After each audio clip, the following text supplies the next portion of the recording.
Hey there nation, and welcome to the show where we help you to play miniatures wargaming on a budget. It is I, Commander Cheapskate, and welcome to Cheap Shots, the ultimate series for miniature wargamers who want stunning tabletop quality miniatures without breaking the bank. In this series, we'll show you how to save money on your miniatures painting hobby by using affordable craft paints, budget-friendly tools, and clever techniques. So whether you're a beginner or a seasoned hobbyist, you'll learn how to achieve incredible results without the premium price tag. You don't need expensive supplies to make your miniature stand out on the battlefield. Follow along as we prove that amazing results don't have to come at a hefty price tag. And on today's video, we're going to talk about exactly how to paint both cheaply and quickly the Wildercorp hunters for your games of Warhammer Age of Sigmar Warcry. As you can see, we'll achieve a beautiful tabletop result, and here's exactly what the end result will look like. Now, when you compare this to the materials that you buy from Army Painter as well as Citadel compared to our cheapskate method, you're talking about a grand total savings of $204.93. So that being said, let's go and show you guys how to paint up these guys to a beautiful tabletop standard using some really cheap craft materials. So the very first thing you have to do, of course, is to assemble your miniatures, and I do apologize, I got a little overeager when I started working on this project. I started painting before I took pictures of the priming step, the assembly step, as well as the texturing step, so I do apologize for that. But if you want to see how that's done, you can look at my earlier videos on exactly how to do that. So as you can see, my Wildercorp hunters have been fully assembled. Now I'm not really sure if this is the optimal way to actually equip these guys. I'm just using these guys as a group of witch hunters for games of Mordheim, so I'm not really using them for Warcry. So I just picked materials I thought would look cool on a Mordheim battlefield, and that's exactly how I assembled them. Now once you assemble your miniatures, the next thing you gotta do, of course, is to texture the bases. And my favorite way of texturing is by using a combination of wood glue as well as sand. I paint the entire base that I want texturing on in wood glue. I dust with some sand that I get from my backyard. I let it dry, and then I put a slurry on top of it, which is a 50-50 mixture of wood glue mixed with water. You want to mix it together to it's about the consistency of milk, and then of course put it directly onto your bases, so when it dries it creates an airtight sealant. And the next thing you got to do is, of course, prime your miniatures. Now, priming does a couple of things. The first thing that primer does is it allows your acrylic paints to adhere to your miniatures. If you were to take acrylic paint and put it directly onto bare plastic, it would actually rub off with the slightest bit of friction. So to prevent that happening, primer is a very important step to do so. The second thing that primer also does is that whatever color you use has a big impact on the vibrancy of the colors that end up on your miniature. Typically speaking, if you want bright or really bold color schemes, you want to go with the lighter primer. And if you want to go the more subdued paint scheme, you go the darker primer. In this situation, I use flat white primer by Rust-Oleum. I get this up to my local Walmart. It costs $5.89. I just do a quick dusting real quick with my primer, and I start applying my flesh tones onto these characters. And as you can see, I went with a variety of different skin tones for my characters. All of those, of course, are from Apple Barrel Paint. You get this at your local Walmart for about 58 cents. For 3 of them, I paint up in the typical flesh color from Apple Barrel Paint. For 2 of them, I use Nutmeg Brown for darker skin tone, and for the darkest skin tones, I use Burnt Umber by Apple Barrel Paint. The next step we start working on, of course, are all the good doggos that are available in the box set. There's like 5 of them, which is absolutely fantastic. And I painted each one a different color, so that way they look different. For the one on the left-hand side, I use granite gray. For the one in the middle, I use pewter gray. For the one directly smack dab in the center, I use Anita's acrylic taupe gray for that color. I use pavement for the black one, as well as Anita's acrylic moccasin brown for the one on the very far side. Now, the Anita's acrylic are going to cost you $1.99 at your local Walmart, local Hobby Lobby. They're the most expensive paints I actually use in my collection. Inflation just hit me really hard this year. And then the rest, of course, are 58 cents from your local Walmart, and you can get those at your local convenience store there as well. I just put 2 thin layers of the colors I wanted to make a good solid base coat, and then I move on. So for the humans, I once again dry brush the flesh tones, and dry brushing is a very important step because what it does, it creates the illusion of depth in your miniatures. What ends up happening is that the pigment of the dry brushing paint actually adheres to the raised surface of the miniatures while leaving those darker colors in the recesses, creating that look of highlighting as well as depth. Now for the ones that I painted in flesh tone earlier, I used Delta Cerancoats Peaches and Cream. You can get this at your local Hobby Lobby for about $1.65. For the ones that I did in Nutmeg Brown, I dry brushed those guys in flesh by Apple Barrel Paint, and for the ones that I did in Burnt Umber, I dry brush them in Territorial Beige, which you can also get at Walmart for 50 cents. As for the doggos, I actually dry brushed them all the exact same color, which is Folkart Pale Gray. That costs about $1.17 at your local Walmart as well. And the reason why I did that is because, to be quite honest, I was kind of lazy. I just didn't really mess with all the different colors to dry brush them, so I just dry brushed them the all same color anyways. So now that we're done with the skin tones and the flesh, the next thing we're going to work on now are the clothing these characters are wearing. And I decided to go with two distinct colors of blue for these guys. Like I said, I'm using them for warbands and Mordheim, and I wanted to create some color variety with the uniforms, because the trap that you want to make sure you don't fall into when you paint gangs or warbands like this, you don't want to make everyone too uniformed, because then it gets kind of boring on the color schemes. You want to add some variety to the different colors or shades in order to create some individuality for the miniatures. So for half of these guys, I painted their tunics and their tabards in 2 thin layers of Folk Art's True Blue. It's a beautiful blue color that Folk Art makes. It costs $1.17 at my local Walmart. I put 2 thin coats on the undercoats, as well as the trousers, as well as some of the tabards these characters are wearing. And for the other half of the group, I use a light blue color. I use Bright Blue by Apple Paint, which runs 58 cents as well, to kind of give it like this eye-popping color. So even though they're both groups are uniform in the sense that they're using blue as the uniform color for them, there's some variations of those colors to kind of add some and more individuality to the miniatures. The next detail we picked, of course, was a dry brush. We decided to dry brush all the blue that we did earlier. Now, regardless of what color blue we use for the base coat, we're using the exact same color for the dry brushing, which is Sky Blue by Apple Paint. You can get this at your local Walmart for about 58 cents, And I just did a quick dry brushing on these miniatures to catch a lot of the details we couldn't see earlier, like the folds within the fabric, the creases, as well as the highlighting of the fabric as well. And once you get done that dry brushing, we can move on to our next detail. And that detail are for the leather harnesses for the doggos. So as you can see here, I just put 2 thin layers of True Blue by Folk Art on the little leather pouches on the back of their backs where their harness is located at. I decided not to dry brush that detail just because I wanted that blue color to really contrast against the fur color that we use for these characters. So I just kind of left that part alone. And plus I was kind of lazy. So now that we have the uniforms and the tunics painted, the next thing we gotta do is paint the trousers. So I decided to use a couple of colors for the trousers for these characters. For a couple of them, I decided to use pewter gray to kind of contrast nicely with their uniforms. I used pavement for about 3 of these characters as well. Also painted the hair of one of the fighters as well in pavement paint while I was at it. And for the rest of the squad, I painted them up in khaki by Apple Paint. Now all these colors are of course available at your local Walmart for about 58 cents. And the reason why I went with these colors is because the colors contrast and complement nicely the blue color that we use for the tunics. That way it's not looking like kind of boring. We add some more visual interest by adding different colors of trousers to these characters alongside their tops, so it kind of creates some more individuality for the miniatures. Like I said, you want to have them kind of be uniform because they're part of the same group, but you want to add some individuality to these miniatures, so that way they're a little bit different and it looks more diverse with the color ranges that we're using. And regardless of what color we use for the trousers, I basically dry brushed them in some Folk Art Pale Gray. The reason why, because like I said before, I was kind of lazy and it was really easy and I just did it real quick. The next color we're going to focus on are all the wood elements that these characters are wearing, as well as some of the additional details these guys are carrying. So for example, with the guy in the with a giant crossbow, he's got like these wheels on the back of his rucksack. Same thing with like leather harnesses for all the dogs. We also have some tree stumps, as well as some weapon shafts, things of that nature. So these details that we picked them out in 2 thin layers of burnt umber.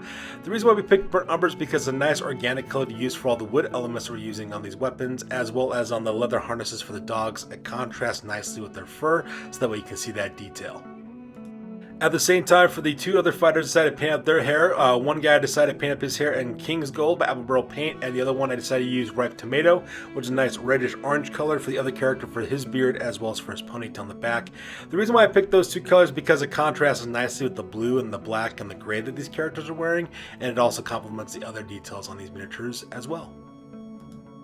So with most of these miniatures completed, we're going to start working on the leather goods on these characters, as well as the very large cloaks that these characters are wearing as well. By the way, those cloaks are absolutely fantastic on these miniatures. So the very first detail we decided to pick out was on the boots these characters are wearing. I decided to actually just stick with the same color for all the boots, just because I was lazy and I didn't really feel like using other colors. So I just used pavement paint for Apple Paint and just put 2 thin coats on all the boots, so that we have a good solid base coat for the leather goods. I also used some of the pavement paint for some of the leather goods on the characters for their belts and stuff, especially if they had lighter colored trousers.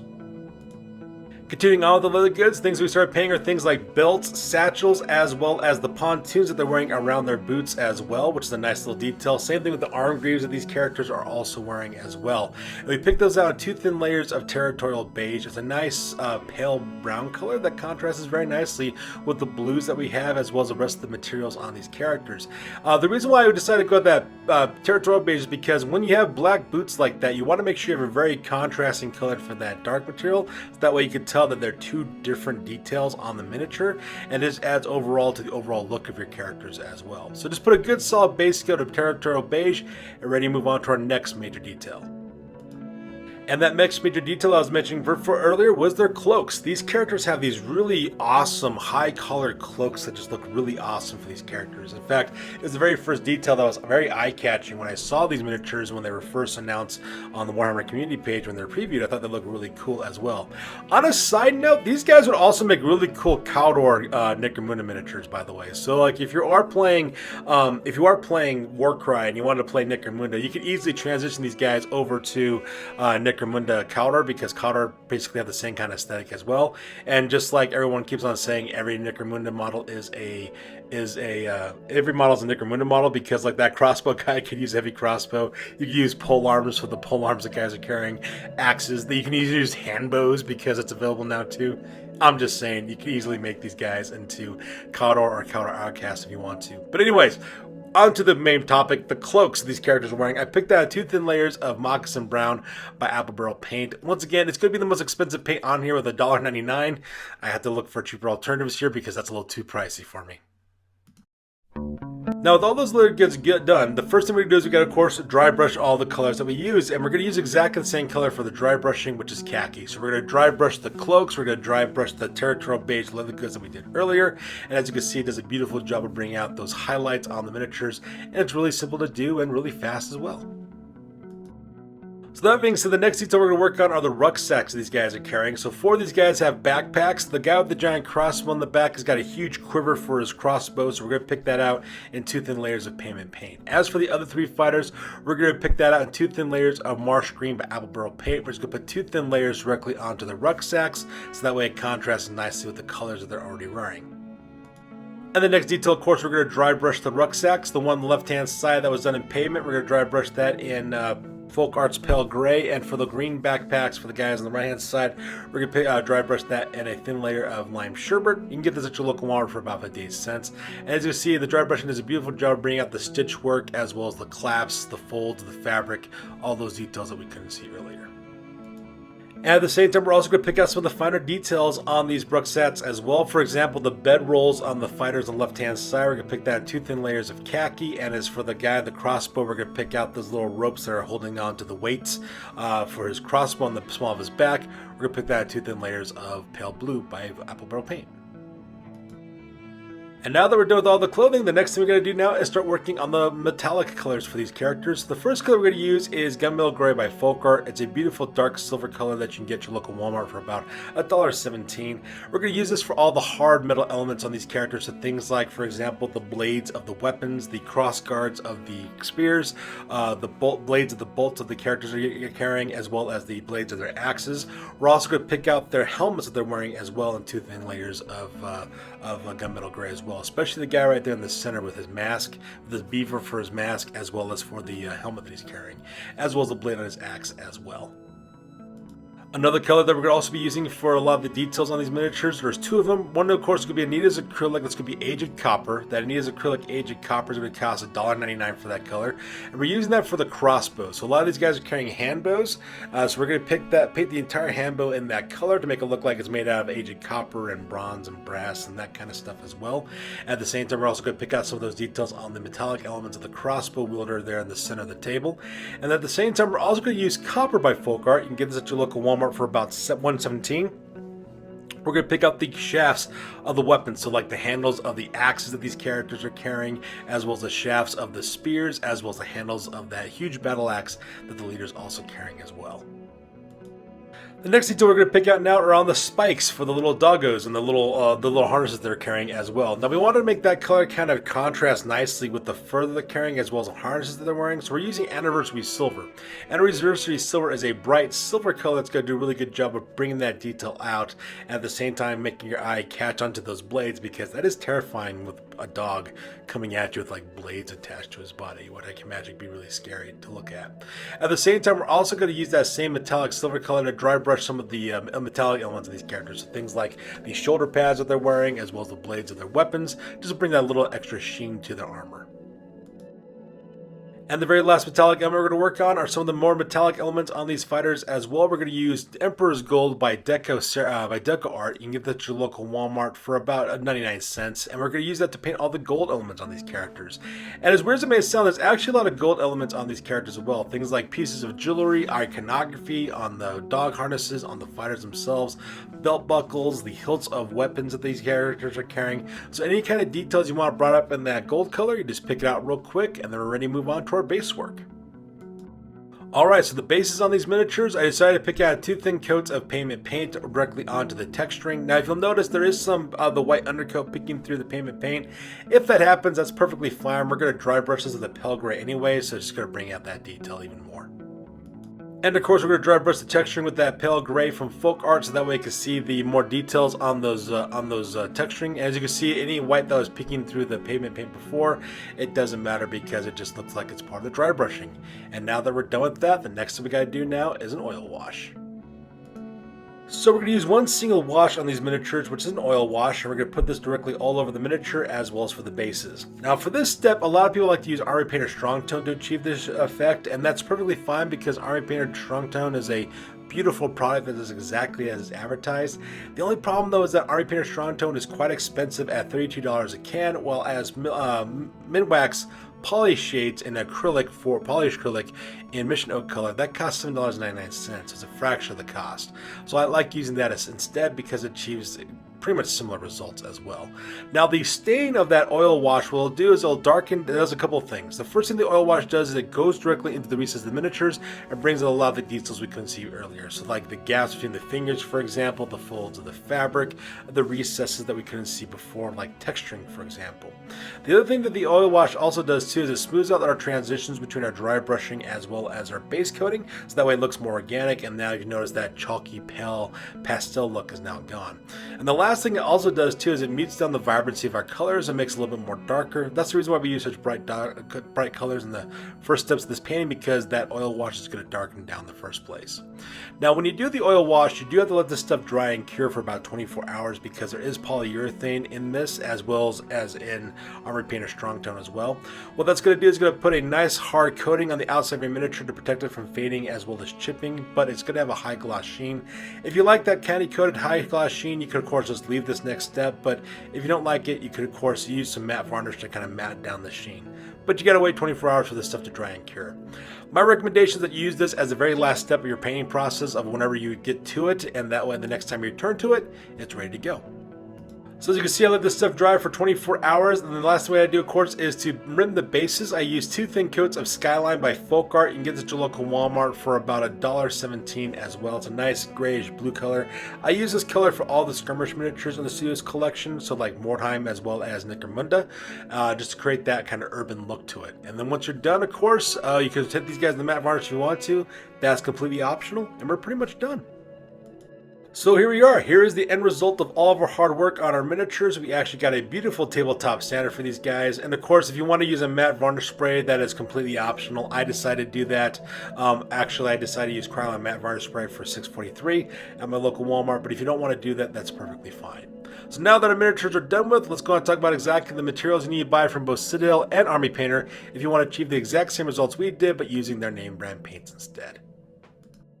So these are the materials you need to buy for both Army Painter and Citadel if you want to achieve the same results that we did. You'll need to buy Corex White Spray, which costs $24, as well as Creed Camo, which costs $7.80, Averland Sunset, Techless Blue, Cyberite Green, and Blue Horror. Each of those costs $4.55.